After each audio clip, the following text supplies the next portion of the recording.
So I was apprehensive actually because, believe it or not, some people don't like the police, what the police represents.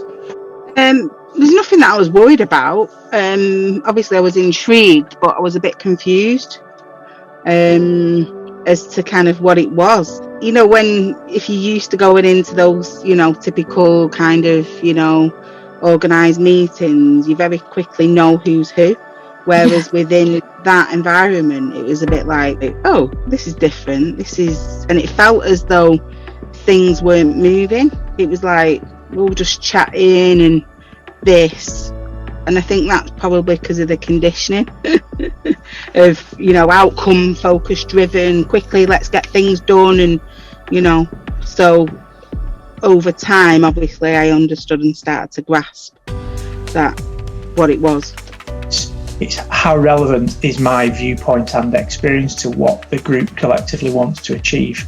But I think over time, I think that you do realise that you have got overall a positive contribution to make. It's been a real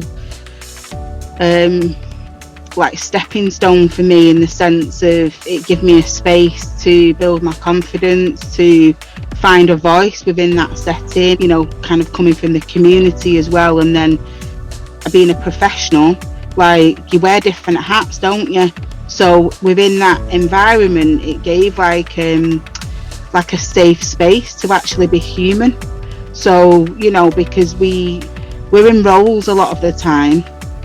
So when you go to a meeting, oh, I'm representing this, or I'm doing this, or I'm doing that. Whereas there was a bit more freedom, but there was a security in it as well, in the sense of this is what this aim is for.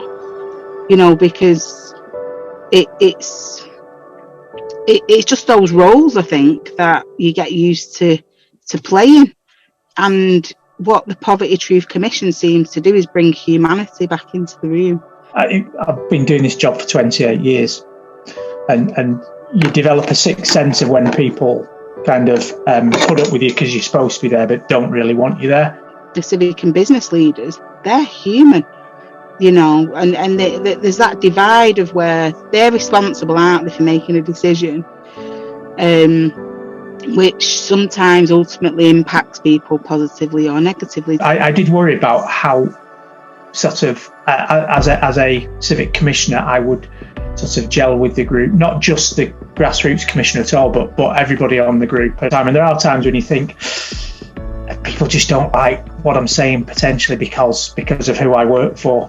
When I shared my experience that time, and that was when I kind of connected with Dave Pester, when I'd shared about the police and my experience as a child and young person with the police, and he was like horrified, you know, and apologised. And I never expected that, but that was very instrumental for me, because I'd always seen the police as the enemy, is that you don't talk to the police, if you're seen talking to the police, or, you know, within the community that I come from, you know, that's a no-no. It's always really powerful when you hear the impact of policing or people's contact with the police on how it's shaped not just that moment in time for them, but also their lives. Whether it's a positive or a negative experience. Unfortunately, you know, it's quite often people remember the negative experiences, don't they?